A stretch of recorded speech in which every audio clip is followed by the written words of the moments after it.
Good morning, bro. Good morning to all. Good morning. Audible irukku, bro. Okay. So next question, fifth question. A 2 kVA transformer has iron loss of 150 watts and full load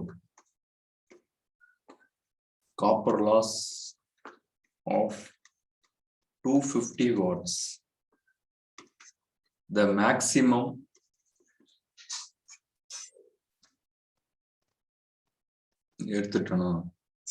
okay. The maximum efficiency question of the transformer. So total loss என்ன? So iron loss வந்துட்டு உங்களுக்கு என்ன கேட்குறா maximum efficiency. So maximum efficiency condition என்ன எப்ப occur ஆகும் அப்படின்னா copper loss equal to iron loss, variable loss equal to constant loss. சரிங்களா? அப்ப காப்பர் லாஸ் எதை என்னவா செட் பண்ணிக்கலாம் அப்படின்னா அயன் லாஸா செட் பண்ணிக்கலாம். இது கொடுத்திருந்தாலுமே தேவையில்லை. ஸோ அயன் லாஸ் வந்துட்டு 150 வாட்ஸ். ஸோ அப்போ டோட்டல் லாஸ் என்ன அப்படின்னா iron loss plus copper loss. Iron loss வந்துட்டு 150, copper loss 150, that is 300 watts. So answer சரிங்களா 300 வாட்ஸ். சரி ஓகே போ. So next question, sixth question. A 400 bar 200 volt transformer has per unit impedance of 0.05. The high voltage side voltage is required to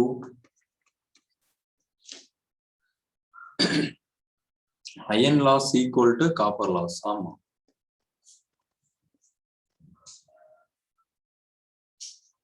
நீங்க copper loss equal to iron லாஸ்ன்னு எழுதிக்கலாம். ஏன் அப்படின்னா இங்க பாருங்க, iron loss equal to copper லாஸ்னு ஒரு statement கொடுக்குறாங்கன்னு வச்சுங்க.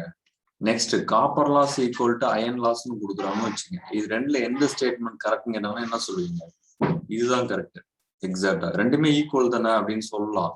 பட் அயன் லாஸ் வந்துட்டு எதுக்கு ஈக்குவலா செட் பண்ணணும் அப்படின்னா iron loss equal to copper loss ஆனா காப்பர் லாஸ் எப்பயுமே அதிகமா தான் இருக்கும். ஒரு டிரான்ஸ்ஃபார்மர்ல அயன் லாஸ் கம்பேர் பண்ணும்போது காப்பர் லாஸ் அதிகமா தான் இருக்கு. ஏன்னா வைண்டிங்ல square of the current flow சரிங்களா. ஒரு ரெசிஸ்டர் வைண்டிங்ல is made up of impedance. Coil இருக்கும், வைண்டிங்கிறது காயில்ல இம்பிடன்ஸ் இருக்கும். இம்பிடன்ஸ்ல ரெசிஸ்டன்ஸும் இருக்கும், ரியாக்டன்ஸும் இருக்கும். அந்த ரெசிஸ்டன்ஸ்னால ஸ்கொயர் ஆஃப் த கரண்ட் போகும்போது ohmic loss, that is copper loss. அப்ப காப்பர் லாஸ் வந்துட்டு அதிகமா இருக்கும் வைண்டிங்ல கம்பேர்ட் டு அயன் லாஸ் கோர்ல. அப்ப நீங்க iron loss equal to copper loss set பண்ணீங்கன்னா காப்பர் லாஸ் என்ன இருக்குதோ அதை தான் இங்க செட் பண்ணுவீங்க. அப்ப அயன் லாஸ் அதிகம், காப்பர் லாஸ் அதிகம்னா மேக்சிமம் எஃபிஷியன்சி வராது. அப்ப காப்பர் லாஸ் வந்துட்டு என்னவா செட் பண்ணலாம் அப்படின்னா அயன் லாஸ் கம்மியா தான் இருக்கும் போது. ஸோ அப்போ அயன் லாஸ் வந்துட்டு கம்மியா தான் இருக்கும் கம்பேர்ட் டு காப்பர் லாஸ் சரிங்களா கோர்ல. ஏன்னா core flux remain constant for all load condition.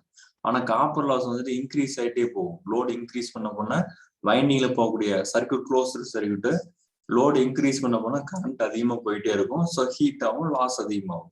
அப்போ லாஸ் அதிகமாகும் போது அயன் லாஸ் இன்க்ரீஸ் ஆகிட்டே போகும் சரிங்களா. ஆனா அயன் லாஸ் என்னன்னு சொல்லிச்சு கான்ஸ்டன்ட். அப்ப copper loss equal to iron லாஸ்னா இது கண்டிப்பா கான்ஸ்டன்டா தான் இருக்கும் போது உங்களுக்கு காப்பர் லாஸ் என்னதான் லோடு வெரி பண்ணாலும் உங்களுக்கு இந்த என்ன இருக்குதோ அதுக்கு ப்ரொபோஷனலா இங்க காப்பர் லாஸ் இருக்கும். அப்ப காப்பர் லாஸ் கம்மியா தான் இருக்கும் சரிங்களா. அப்ப டோட்டல் லாஸ் கம்மியா இருக்கும்போது உங்களுக்கு எஃபிஷியன்சி ஆஃப் டிரான்ஸ்ஃபார்மர் வந்துட்டு மேக்ஸிமம் சரிங்களா.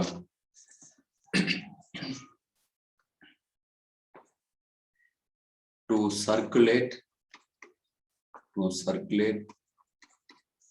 full load current during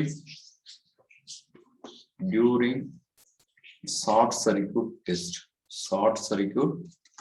test is option A 40 volt, option B 10 volt, option C 20 volt, option B 5 volt. Solve பண்ணுங்க.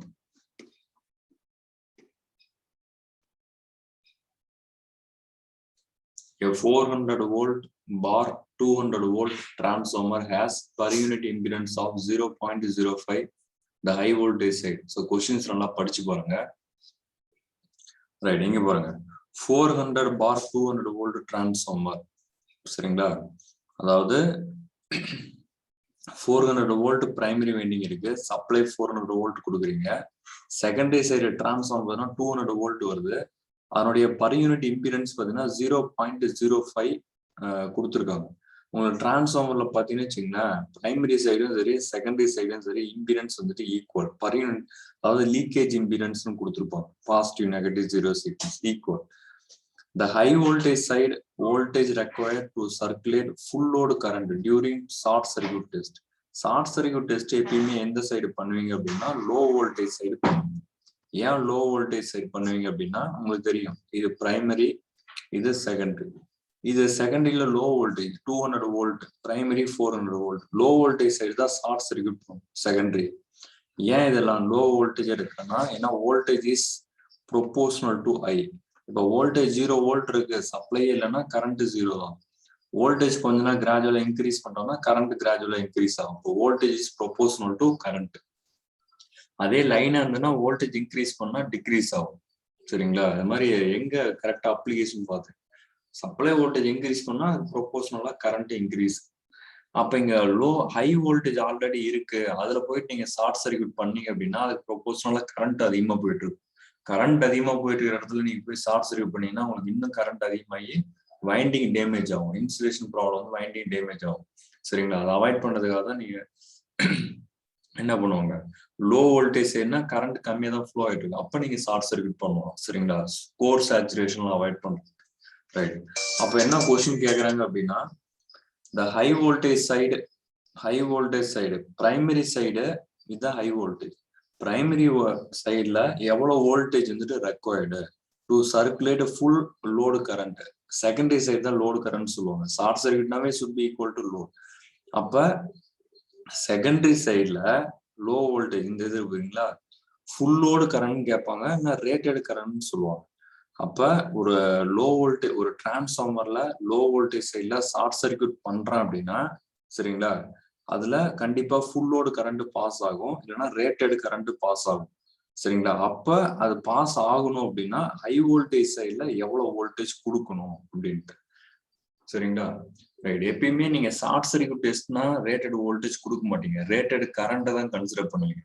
ஓப்பன் சர்க்யூட் டெஸ்ட்னா ரேட்டட் வோல்டேஜ் தான் கன்சிடர் பண்ணுவீங்க, கரண்ட் ரேட்டட் கரண்ட் இல்லை. அப்ப உங்களுக்கு ஜென்ரலா தெரியும், ஒரு டிரான்ஸ்ஃபார்மர்னா பவர் கான்ஸ்டன்ட் அப்படின்னா உங்களுக்கு ஒன்னு வோல்டேஜ் இன்க்ரீஸ் பண்ணீங்கன்னா கரண்ட் டிக்ரீஸ் ஆகும், ஏன்னா power equal to V into I இல்லையா. ஸோ வோல்டேஜ் குறைக்கிறீங்கன்னா கரண்ட் இன்க்ரீஸ் ஆகும். அதான் ஸ்டெப் அப் ஸ்டெப் டவுன்லாம் சொல்லியிருப்பாங்க கான்செப்ட்ல. ஓகேவா, ரைட். அப்ப பவர் கான்ஸ்டன்ட் அப்படின்னா வோல்டேஜ் இன்க்ரீஸ் ஆகுதுன்னா கரண்ட் குறையும், இல்ல வோல்டேஜ் குறையுதுன்னா கரண்ட் இன்க்ரீஸ் ஆகும். சரிங்களா, இந்த ரெண்டு. ஸோ அப்ப டிரான்ஸ்ஃபார்மர் எங்க இருக்கு பார்த்தீங்களா.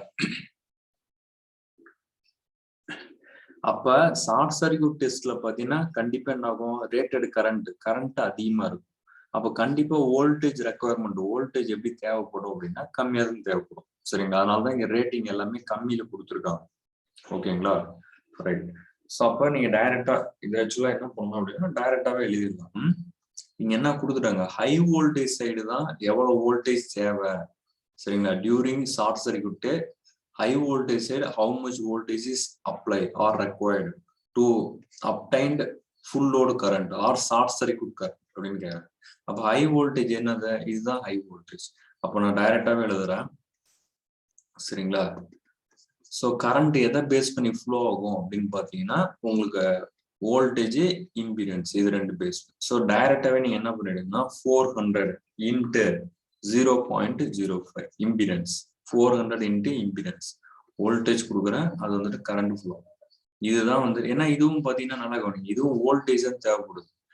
அப்ப என்ன மீனிங் அப்படின்னா வோல்டேஜ் கண்டுபிடிக்க சொல்றாங்க, ஹை வோல்டேஜ் சைடு வோல்டேஜ் தான் கண்டுபிடிக்க சொல்றாங்க.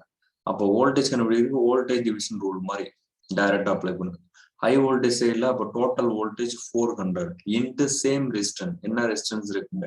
இம்பிடன்ஸ் இருக்கு 0.05 divide by sum of the individual resistance. ஒரு வேல்யூ தான் இருக்கு, அதனால நீங்க சம் அதெல்லாம் பண்ணிட்டு இருக்கலாம், டைரக்டாவே நீங்க எழுதிடலாம். ஓகேங்களா? Right.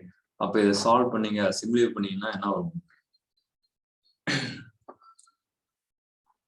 20 volt. Option C. Option C. ஓகேங்களா? Right.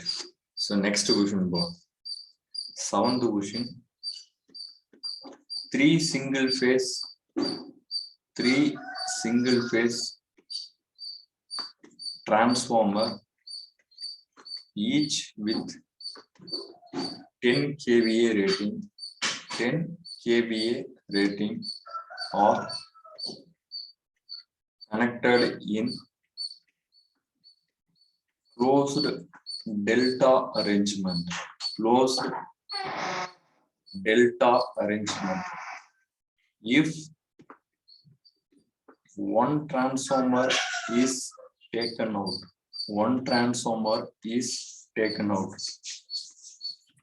the output capacity of the system will be, சரிங்களா? Option A 20 kVA, option B 8.66 kVA, option C 17.32 kVA, option D 10 kVA. Solve பண்ணுவோம். 3 single phase transformer, question எல்லாம் படிங்க. So 3 single phase transformer each with 10 kVA rating. They are connected in closely delta arrangement. If one transformer is taken out, the output capacity of the system will be. அதாவது 3 single phase transformer இருக்கு. ஆக்சுவலா ஒரு 3 phase transformer இருக்கு அப்படின்னா என்கிட்ட available வந்துட்டு 3 phase transformer இல்ல, சரிங்களா? அப்ப என்கிட்ட என்னன்னா 3 single phase transformer இருக்கு. இப்ப எனக்கு 3 phase transformer வந்துட்டு ஒரு 30 kVA ஒரு எக்ஸாம்பிள் சொல்றேன், 30 kVA தேவை. ஆனா என்கிட்ட 3 phase transformer அவைலபிள் இல்லை அப்படின்னா ஒரு 10 kVA 10 kVA 10 kVA 3 single phase 10 kVA transformer நம்ம எடுத்துக்கலாம். அப்ப 3 single phase transformer each with 10 kVA rating are connected in closely. என்ன ஃபார்ம் பண்ணிருக்காங்க? டெல்டா மாதிரி கனெக்ட் பண்ணிருக்காங்க. So ஒரு 3 single phase transformer they are connected in delta arrangement. If one transformer is taken out, ஒரு transformer வெளியில எடுத்துறாங்க. அப்ப 3 single phase transformer இருந்தது, 3 single phase இருந்தது, இப்போ 2 single phase தான் இருக்கு. ஏன்னா ஒரு phase வந்துட்டு ஃபால்ட் ஆயிடுச்சு. அப்ப ஃபால்ட் ஆயிடுச்சுனால வெளியில எடுத்துட்டாங்க சர்வீஸுக்கு, ரிப்பேருக்கு. அப்ப அந்த ரிமைனிங் 2 single phase transformer எவ்வளவு அவுட்புட் கெப்பாசிட்டி ஆப்ரேட் ஆகும் அப்படின்னு சொல்றாங்க, சரிங்களா? அப்ப இங்க நான் எழுதுறேன். டெல்டா அரேஞ்ச்மெண்ட் இப்படிதான் இருக்கும், கரெக்ட் தானே? ஸோ டெல்டா அரேஞ்ச்மெண்ட் இது மாதிரி. அப்ப இதுல ஒரு சைடு இது R phase, Y phase, B phase இப்படி இருக்கு அப்படின்னா நீங்க தனியா டயக்ராம் 3க்கும் நீங்க ட்ரா பண்ணணும். அப்ப என்ன பண்றோம்னா ஒரு ஃபேஸ் மட்டும் கட் ஆயிடும். இப்போ ஒவ்வொரு டிரான்ஸ்ஃபார்மர் 3 ஃபேஸ்லயும் பாத்தீங்கன்னு வச்சுக்கோங்க, ஆர் ஃபேஸ் கொடுத்துருக்காங்க. அப்போ ஒரு டிரான்ஸ்ஃபார்மர் டேக்கன் அவுட்னா ஒரு ஃபேஸ் கட் ஆயிடும். அப்ப இது என்ன கனெக்ஷன் மாதிரி இருக்குன்னா வி கனெக்ஷன் மாதிரி இருக்கும். ஒரு ஃபேஸ் இது மட்டும் கட் ஆயிடும். அப்ப பாக்குறதுக்கு வி இந்த ஷேப் இருக்கும், சரிங்களா? ரைட். நெக்ஸ்ட் ஸ்லைடு போறோம். அப்ப இதுக்கு என்ன அப்படின்னா எவ்வளவு பர்சன்டேஜ்ல அந்த டெல்டா ஓபன் பண்ணிட்டேன் அப்படின்னா என்ன ஃபார்மட்ல இருக்கும் அப்படின்னா வி ஷேப்ல இருக்கும், சரிங்களா? அப்ப ரிமைனிங் எத்தனை டிரான்ஸ்ஃபார்மர் இருக்கு? 3 single phase டிரான்ஸ்ஃபார்மர் இருந்தது ஆக்சுவலா. இப்ப என்னவா மாறிடுச்சு? ஒரு இது வந்துட்டு ஓபன் ஆயிடுச்சு டெல்டா, சரிங்களா? ஒரு ஃபேஸ் அவுட் வந்துருச்சு அப்படின்னா 2 single phase மாறிடும். அப்ப இது பேரு ஓபன் டெல்டா ஆர் வி கனெக்ஷனா மாறிடும். இப்ப இந்த வி கனெக்ஷன்ல பாத்தீங்க அப்படின்னா எவ்வளவு பர்சன்டேஜ் 3 phase இல்லாத 2 phase இருந்தா எவ்வளவு ஃபேஸ் நீங்க இது பண்ணணும்னா 0.866, சரிங்களா? 0.866.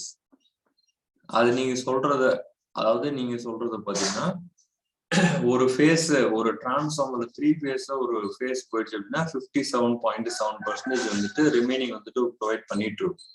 அதே மாதிரி டீசர்னு பாத்தீங்கன்னா ஓவர்லோடு கெப்பாசிட்டி 73.2 சம்திங் வரும் சரிங்களா. ஸோ இந்த இதுக்கு 3 சிங்கிள் ஃபேஸ் டிரான்ஸ்ஃபார்மர் பாத்தீங்கன்னா இஸ் கன்வெர்டட் இன்டு 2 ஃபேஸா இருக்கு அப்படின்னா சரிங்களா, தட் இஸ் ஓப்பன் டெல்டானா இந்த பர்சன்டேஜ் வச்சுங்க 0.866 சரிங்களா. ரைட். அப்போ 2 சிங்கிள் ஃபேஸ் டிரான்ஸ்ஃபார்மர் என்ன பார்க்கும், இங்க என்ன கொடுத்துருக்காங்க பாருங்க, 3 சிங்கிள் ஃபேஸ் டிரான்ஸ்ஃபார்மர் ஈச்னு கொடுத்துட்டாங்க. ஒவ்வொரு டிரான்ஸ்ஃபார்மரும் 10 kVA சரிங்களா. அப்ப 2 சிங்கிள் ஃபேஸ் டிரான்ஸ்ஃபார்மர் என்னது 2 into 10 அப்படின்னு வருங்களா. 2 into 10 ஏன்னா ஒண்ணுதான் போயிடுச்சுல, அவுட் ஆயிடுச்சுல, இன்ட்டு இந்த ரிமைனிங் கெப்பாசிட்டி 0.86. இதை சால்வ் பண்ணப்போ என்ன வருதுன்னு சொல்லுங்க. இதை சால்வ் பண்ண என்ன வருதுன்னு சொல்லுங்க.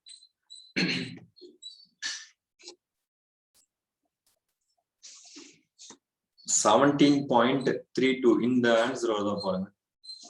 17.32 வருதுங்களா. Right. Option C. Option 17.32 kVA. 20 into 8 நாவே 16. So 16 அப்ராக்சிமேட்டா இருக்கிறது இதுதான் சரிங்களா. 17.32 kVA. Right.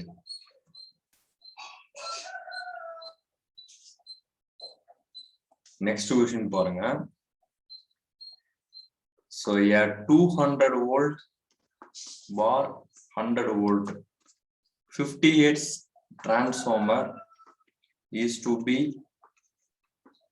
excited. Problems machines la அதிகமா தான் இருக்கும் சரிங்களா. 60 Hz from the primary side, from the primary side without increase in excitation current.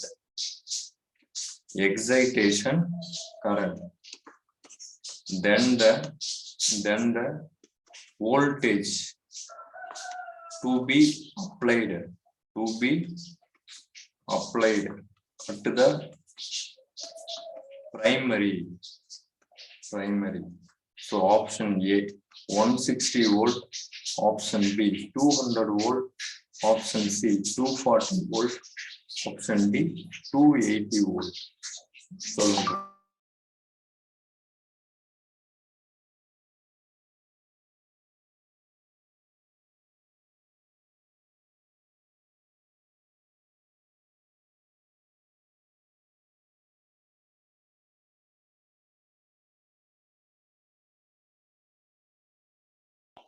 So question பாருங்க, a 200 volt bar 100 volt, primary 200 volt, secondary 100 volt, 50 Hz transformer is to be excited at 60 Hz. அதாவது ஒரு 50 Hz இந்த ரேட்டிங்ல transformer இருக்கு சரிங்களா. ஆனா நம்ம excitation கொடுக்குறது 60 Hz. 50 Hz ரேட்டிங்ல போயிட்டு நீங்க 60 Hz சப்ளை பண்றீங்க ஃப்ரம் த பிரைமரி சைடு சரிங்களா. பிரைமரி சைடுனா 200 வோல்ட் சைடு 50 Hz டிரான்ஸ்ஃபார்மர் இருக்கு. ஆனா அதே ரேட்டிங் தான் வோல்டேஜ் ரேட்டிங், பட் 60 Hz நான் கொடுக்குறேன் பிரைமரி சைடு. இந்த 200 வோல்ட் சைட்ல 60 Hz நான் கொடுக்குறேன் அப்படின்னா வித்தவுட் இன்க்ரீஸிங் எக்ஸைட்டேஷன் கரண்ட்டை நான் இன்க்ரீஸ் பண்ணல. எக்ஸைட்டேஷன் கரண்ட்னா என்ன சொல்லுவீங்க, யாராவது சொல்ல முடியுமா? எக்ஸைட்டேஷன் கரண்ட் அப்படின்னா ஒர்க்கிங் கரண்டா மேக்னடைசிங் கரண்டா? நீங்க ஒர்க்கிங் கரண்டா மேக்னடைசிங் கரண்டா? எக்ஸைட்டேஷன் கரண்ட் அப்படின்னா என்ன கரண்ட்? மேக்னடைசிங் கரண்ட் சரிங்களா. ஏன்னா magnetising current it produce the flux in a transformer. Right. So அப்போ 50 Hz இது புரியுதுங்களா. ஒரு ரேட்டிங் கொடுத்துருக்காங்க ஒரு டிரான்ஸ்ஃபார்மருடைய வோல்டேஜ் ரேட்டிங், அது வந்துட்டு 50 Hz டிரான்ஸ்ஃபார்மர்னு சொல்லிட்டாங்க. ஆனா அங்க அந்த டிரான்ஸ்ஃபார்மருக்கு போயிட்டு நீங்க 60 Hz ஃப்ரீக்வன்சி ஒரு 10 Hz இன்க்ரீஸ் பண்ணி கொடுக்குறீங்க from the primary side 200 volt சைட்ல கொடுக்குறீங்க வித்தவுட் இன்க்ரீசிங் த எக்ஸைட்டேஷன் கரண்ட்னா கரண்ட் வந்துட்டு டிபெண்ட்ஸ் ஆன் என்னன்னா வோல்டேஜ். வோல்டேஜ் ஜீரோனா கரண்ட் இஸ் ஜீரோ. வோல்டேஜ் கிராஜுவலா இன்க்ரீஸ் பண்றோம் அப்படின்னா கண்டிப்பா அதனுடைய கரண்ட்டும் இன்க்ரீஸ் ஆகும் சரிங்களா. அவங்க என்ன சொல்றாங்கன்னா வோல்டேஜ் கான்ஸ்டன்ட் தான் சரிங்களா, அதே தான் ஃப்ரீக்வன்சி தான் நான் இன்க்ரீஸ் பண்ண போறேன். அப்போ பிரைமரி சைட்ல without increase in excitation current, அப்ப எக்ஸைடேஷன் கரண்ட்